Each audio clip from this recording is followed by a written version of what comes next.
مفتی صاحب یہ بتائے، تعویذات ہوتے ہیں، جادو ٹونا لوگ کرتے ہیں نا، تو ان کے بعد بعض اوقات بقایا جات کچھ مل جاتے ہیں، یا کوئی چیز مل جاتی ہے، کاغذ ملتے ہیں، ان میں کچھ نہ کچھ پنا ہوتا ہے، تصویریں یا کوئی ایسی چیز تعویذ مل جاتے ہیں، تو لوگ اس کو لے کے کنفیوز ہوتے ہیں نا کہ آپ اس کو کیا کریں. کچھ کہتے ہیں پانی میں بہا دے، کوئی کہتے ہیں جلا دے. صحیح طریقہ کیا ہے؟ اگر کوئی چیز ایسی ملے جو جادو سے منسلک ہے تو اس کے ساتھ کیا کرنا چاہیے؟ جادو، تعویذات، عملیات کی اگر کوئی چیز مل جائے تو اس کے ضائع کرنے کی ترتیب یہ ہے کہ سب سے پہلے اس کو کھولا جائے، اور کھولنے سے پہلے آیت الکرسی پڑھ کے اپنے اوپر لازمی طور پہ دم کر ٹھیک ہے. پڑھنے کے بعد اس کو دیکھا جائے کہ اس کے اوپر کیا ہے.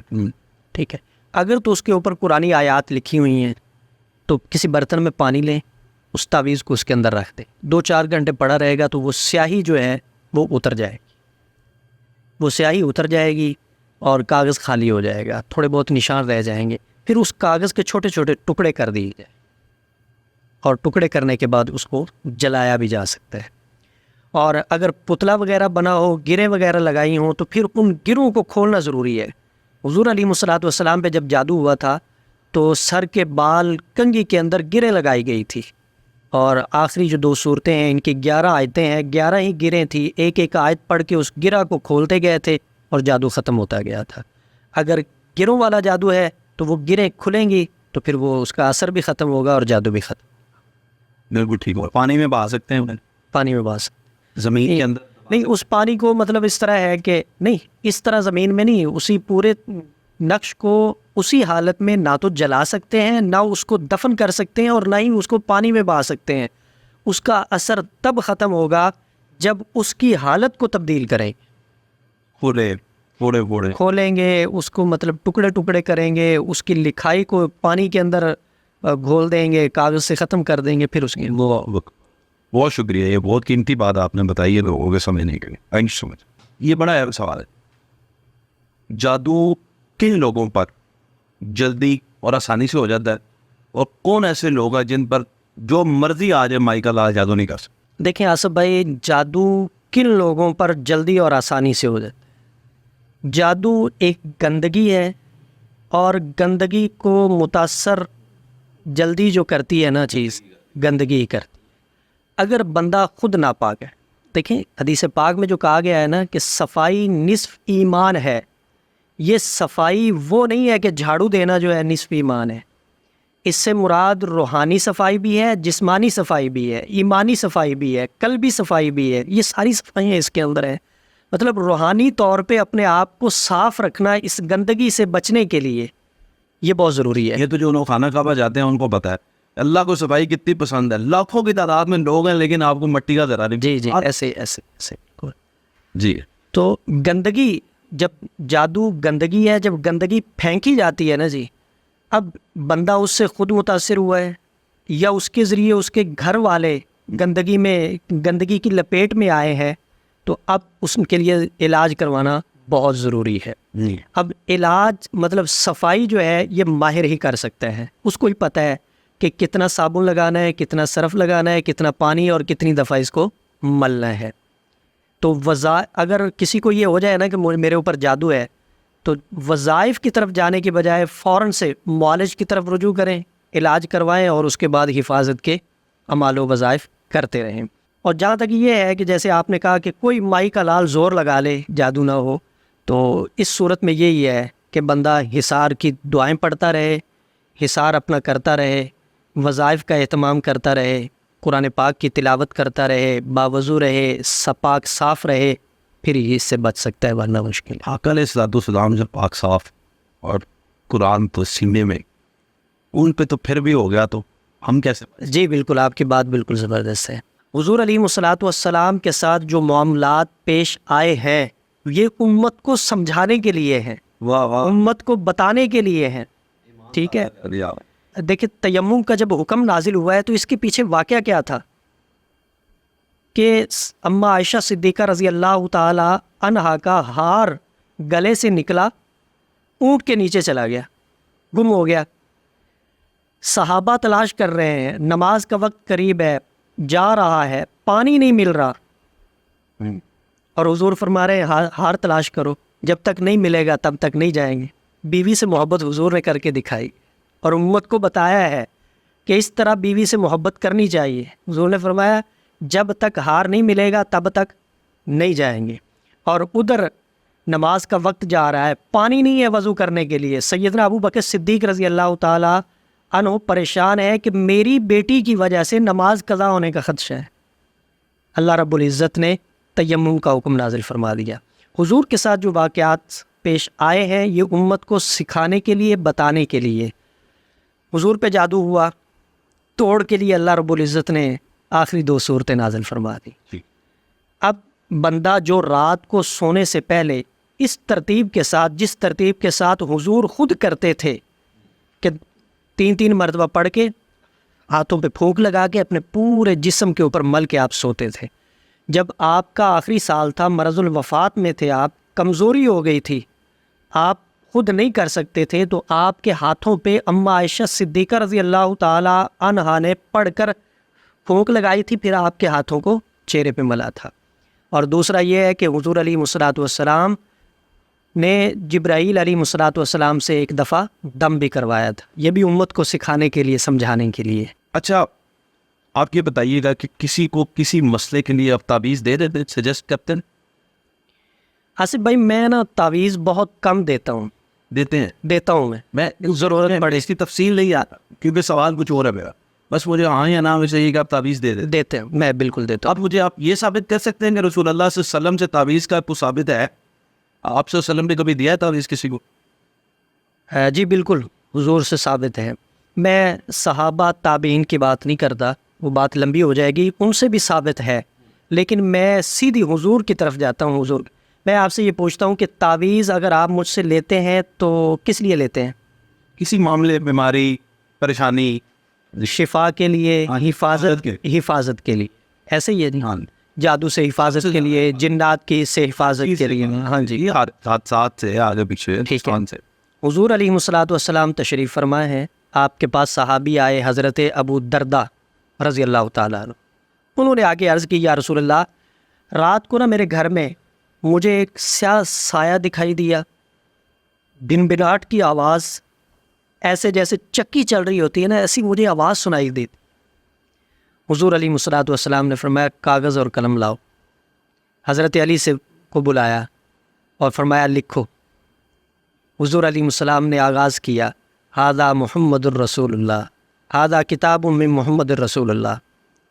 یہ ایک خط ہے جو حضور نے جنات کے نام لکھوایا تھا حضرت علی سے، اور حضرت ابو دردہ سے فرمایا تھا کہ جاؤ اپنے گھر میں لگا دو جا کے۔ حضرت ابو دردہ نے لگایا تھا اور فرماتے ہیں جب سے میں نے یہ لگایا ہے میرے گھر سے کوئی آواز نہیں آ رہی، کوئی شرارت نہیں ہو رہی۔ اور حضور علیہ الصلوۃ والسلام نے بتایا تھا کہ وہ جنات تھے جو آپ کو سائے کی شکل میں نظر آ رہے تھے اور جن کی آوازیں آپ کو سنائی دے رہی تھیں۔ اور ایک جگہ میں نے یہ پڑھا ہے کہ وہ جنات حضرت ابو دردہ سے مخاطب بھی ہوئے تھے، انہوں نے یہ کہا تھا کہ آپ اس تعویذ کو نکال دیں، ہم یہاں رہیں گے، آپ کو تنگ نہیں کریں گے، پریشان نہیں کریں گے۔ حضرت ابو دردہ نے فرمایا کہ نہیں، حضور نے دیا ہے، میں اس کو گھر سے نکالوں نہیں نکالوں گا، تمہیں ہی یہاں سے نکلنا پڑے گا۔ ٹھیک ہے، دم اور تعویذ میں کیا فرق ہوتا ہے؟ کہتے ہیں دم کر دیا، تعویذ دے دیا، تو ان میں فرق کیا ہے؟ دیکھیں دم اور تعویذ میں یہی فرق ہے جو کلام اور کتاب میں فرق ہے۔ یہ جو ہم بول رہے ہیں یہ کلام ہے، اور اس کلام کو جب ہم لکھیں گے تو یہ کتاب بن جائے گی۔ جو ہم قرآنی آیات پڑھتے ہیں وہ دم ہے، ان کو جب لکھتے ہیں تو وہ تعویذ۔ معدیت کس سے زیادہ؟ دونوں کی اپنی اپنی جگہ ہے، تو قرآن ہے نا، جب دم سے شفا ہو رہی ہے تو تعویذ سے بھی شفا ہو۔ تو پھر تعویذ اگر ایک بندے نے لے لیا قرآنی آیات اس پہ لکھے ہیں، اس سے پہن لیے، ہر وقت انسان پاک حالت میں بھی نہیں رہ سکتا، کبھی بھول بھی جاتا ہے، کبھی سو بھی جاتا ہے، تو آپ سمجھتے ہیں مناسب ہے تعویذ پہننا؟ جی قرآنی آیات کا تعویذ پہننا مناسب ہے، اس اعتبار میں کہ وہ محفوظ ہوتا ہے، بندہ ہوتا ہے، اوپن نہیں ہوتا ہے۔ ویسے تو ہمارے سینے میں بھی قرآن ہے، پھر تو ہمارے لیے بھی وہی حکم ہے جو آپ تعویذ کے اوپر لگانا چاہ رہے ہیں۔ نہیں، انسان کو تو پاک صاف رہنا ہی چاہیے نا، لیکن نہیں، پاک صاف تو بندہ رہتا ہی ہے جی، پاک صاف تو رہتا ہی ہے. ایک چیز کسی چیز میں بند ہو گئی نا، مثال کے طور پہ چمڑے پہ بند ہو گئی ہے، ایک اوپن چیز ہے ایک بند چیز ہے، دونوں کا ایک حکم ایک جیسا تو نہیں ہے. اس کے لیے مختلف ہے. جی جی ٹھیک. مفتی صاحب کچھ لوگ ہوتے ہیں ان کے ساتھ ایک مسئلہ پیش آتا ہے کہ ٹھیک ٹھاک بندہ ہے، گفتار کا غازی ہے، ہمارے جیسا بندہ کہہ لیں، میڈیا میں بات کرنے والا جس کی بات چیت لوگ سنتے ہیں، انفلوئنس رکھتا ہے، اچانک محسوس کرتا ہے کہ لکنت آ گئی ہے زبان میں، پھر محسوس کرتا ہے کہ زبان مڑنے لگ گئی ہے، کوئی بات نہیں کہہ پاتا، تکلیف محسوس کرتا ہے، یا زیادہ بول لے تو زبان پہ چھالے نکل آئے، یعنی اس کے کام کو متاثر کرنے والی حرکات و سکنات اس کے ساتھ پیش ہونا شروع ہو جاتی ہیں. اسے کس چیز کی فکر کرنی چاہیے؟ اسے اپنا روحانی علاج کرنے کے، بالکل روحانی معالج کے پاس جا کے اپنی تشخیص کروانی چاہیے. اگر روحانی مسئلہ ہو تو اسے فوراً علاج کروانا چاہیے. چانسز ہے بہت زیادہ. سر آج کل تو اللہ معاف کرے، جادو کے بھی سٹیپ ہوتے ہیں نا، اس کا لاسٹ جو سٹیپ ہوتا ہے نا جی، وہ یہ ہوتا ہے کہ بندے کو کینسر ہو جاتا ہے اور کوئی دوائی اثر نہیں کر رہی ہوتی. دوائی کیوں نہیں اثر کرتی؟ اس وجہ سے کہ جادو ہے. جب جادو ختم ہوگا دوائی اثر کرے گی، بندہ صحت یاب ہو جائے. تو اس طرح کے جو جہاں پہ بندہ علاج کروا رہا ہو اور دوائی اسے فائدہ نہ دے رہی ہو تو اسے فوراً اپنا روحانی علاج. ایسا کوئی بندہ جس کو اس وقت کینسر ہو چکا ہے، اگر وہ ویڈیو کال پہ آپ سے بات کرے، آپ تشخیص کر لیں گے؟ نام سے بھی ہو جائے. Very good. اللہ کریم آپ کو اجر دے. آپ you are doing really great job. یہ بڑی بات ہے کہ ایسے لوگ جن کی کوئی نہیں سنتا. یہ میرے پاس نا ایک پچھلے ہفتے کیس آیا تھا، ان کو خود یہ پتہ تھا کہ ہمارے اوپر ہے، چونکہ کافی پھر چکے تھے، سارے پورا گھر ہی اس میں ملوث تھا. انہوں نے کہا جی ہمارے ایک بھائی کا انتقال ہو گیا ہے، دوسرا بھائی ہمارا بستر پہ ہے، ڈاکٹروں نے جواب دے دیا ہے کینسر ہے، آپ ہماری کوئی مدد کر سکتے ہیں، توڑ کر سکتے ہیں؟ میں نے کہا جی بالکل کر سکتے. پنڈی کے تھے، میں نے توڑ کیا، خدا قسم. انہوں نے مجھے نا میسج لکھا تھا جواب میں، انہوں نے کہا جی ہم نے رپورٹ کروائی ہے، ہماری ایک رپورٹ ٹھیک ہو گئی ہے جو پہلے ٹھیک نہیں تھی، آپ ساتھ دیں گے تو انشاءاللہ اللہ سے دے دیں. مفتی صاحب کچھ لوگ جو ہوتے ہیں زیادہ پڑھ لینے کی وجہ سے یا زیادہ کہہ لیں کسی کیفیت میں رہنے کی وجہ سے، میں نے دیکھا ہے ایسے معاملات کا شکار ہو جاتے ہیں، وہ دعوے کرنا شروع کر دیتے ہیں. یعنی مجھے کچھ دن پہلے ایک حضرت صاحب ملے، وہ مجھے کہتے ہیں میں مجدد زماں ہوں. میں نے کہا اچھا میرے کو معاف کرو نا. یعنی اس طرح کے عجیب و غریب باتیں کرنا شروع کر دیتے ہیں، یا پھر اسلام مخالف باتیں بھی بعض اوقات کرنا شروع کر دیتے ہیں. ان کے ساتھ ذہنی نفسیاتی مسئلہ ہوتا ہے یا کوئی یہ جنات کا کردار ہو سکتا ہے؟ دونوں صورتیں ہو سکتی ہیں، لیکن زیادہ جو چانسز ہیں وہ نفسیاتی مسئلہ، ذہنی مریض ہو جاتے ہیں پڑھ پڑھ کے نا، ہاں، خود کو بڑی ہی اعلیٰ چیز سمجھنے لگ جاتے ہیں. طب میں نے سنا ہے اس کا کوئی علاج ہے، کوئی کیپسول ہے تو کھائے بندہ ٹھیک ہو جاتا ہے. علاج تو اللہ پاک نے ہر چیز کا رکھا ہے سوائے موت کے، اور علاج کی طرف ہمیں جانے کی ترغیب بھی دی گئی ہے، علاج کروانا بھی چاہیے. دیکھیں اسلام نے تو اگر بندہ مریض ہے نا اور ڈاکٹر کے پاس گیا ہے، طبیب کے پاس گیا ہے، اور طبیب نے یہ کہہ دیا کہ آپ نے یہ پرہیز کرنا ہے، یہ دوائی کھانی ہے اور یہ پرہیز کرنا ہے، اگر وہ بندہ پرہیز نہیں کرتا اور اس بیماری میں وہ مر جاتا ہے، اس بیماری کی وجہ سے اسے موت آ جاتی ہے، تو یہ اس طرح ہے کہ جیسے بندے نے خودکشی کی. اوئے اوئے. علاج اور پرہیز بالکل ٹھیک. مفتی صاحب آج کی پوڈ کاسٹ کا آخری سوال، اور یہاں پہ ہم یہ قصہ چھوڑ کے جائیں گے کہ تیسری نشست ہماری جب ہوگی تب اور سوالات کا جتھا اکٹھا کریں ہم آپ کے پاس آئیں گے. آخری سوال یہ ہے میرے ان بہن بھائیوں کے لیے جن کو اللہ تعالیٰ نے ابھی تک اولاد کی نعمت سے نوازا نہیں ہے، کوشاں ہیں، ادویات بھی لیتے ہیں، علاج بھی کراتے ہیں، لیکن معاملہ نہیں بن رہا، کوئی ایسا وظیفہ حضور بتا دے. اچھا بعض اوقات ان کے حمل ہو بھی جاتا ہے لیکن بچے ضائع ہو جاتے ہیں یا کوئی ایسا معاملہ ہو جاتا ہے، آپ پلیز کوئی ایسا وظیفہ بتا دیں کہ میرے بے اولاد بہن بھائیوں کو اللہ کریم اولاد کی نعمت سے نوازے، اللہ سب کو اولاد دے، کوئی ایسا وظیفہ میں تھوڑا سا آپ کا ٹائم لوں گا یہاں پہ، میں چونکہ بات کو کھولوں گا، کھولیں؟ ٹھیک ہے. یہ بڑا آزمودہ عمل ہے، اور میں نے جس کے لیے بھی کیا ہے اللہ نے اس کے لیے فضل فرمایا ہے. بہت کم لوگ ہیں جو محروم رہے ہیں، ورنہ اللہ نے سب کو عطا فرمایا ہے، چونکہ سب چیز اللہ کے قبضہ قدرت میں ہے. ہم عمل کر سکتے ہیں، اس میں اثر نہیں ڈال سکتے، لیکن اپنی کوشش جاری رکھنی چاہیے. بہت سارے لوگوں کو اللہ نے فائدہ دیا ہے، ان کی گود کو بھرا ہے اس عمل سے. جس بہن اور بھائی میاں بیوی کو اگر اولاد نہیں ہوئی تو وہ یہ عمل کرے. ایک انار لینا ہے، بڑے والا جو لال انار ہوتا ہے، 1 پاؤ کشمش، 1 پاؤ بھنے ہوئے چنے، اور 21 چھہارے. یہ 4 چیزیں لے لینی ہے. انار کو چھری سے اوپر سے تھوڑا سا کاٹنا ہے، پھر اس کے 4 ٹکڑے کرنے ہیں، 4 حصے. اس طرح اس کو کرنا ہے جیسے گلاب کا پھول ہوتا ہے، اوپر سے کھلا ہوتا اور نیچے سے نہیں ٹوٹا ہوتا. اسی طرح انار اوپر سے کھلا ہو، نیچے سے ٹوٹا نہ ہو. اس کو سامنے رکھ لینا ہے. کشمش اور بھنے ہوئے چنے بھی سامنے رکھ لینے ہیں، اور 21 چھہارے بھی سامنے رکھ لیں. خود کر لیں، کسی سے کروا دیں. سورہ یاسین کی تلاوت شروع کر دیں.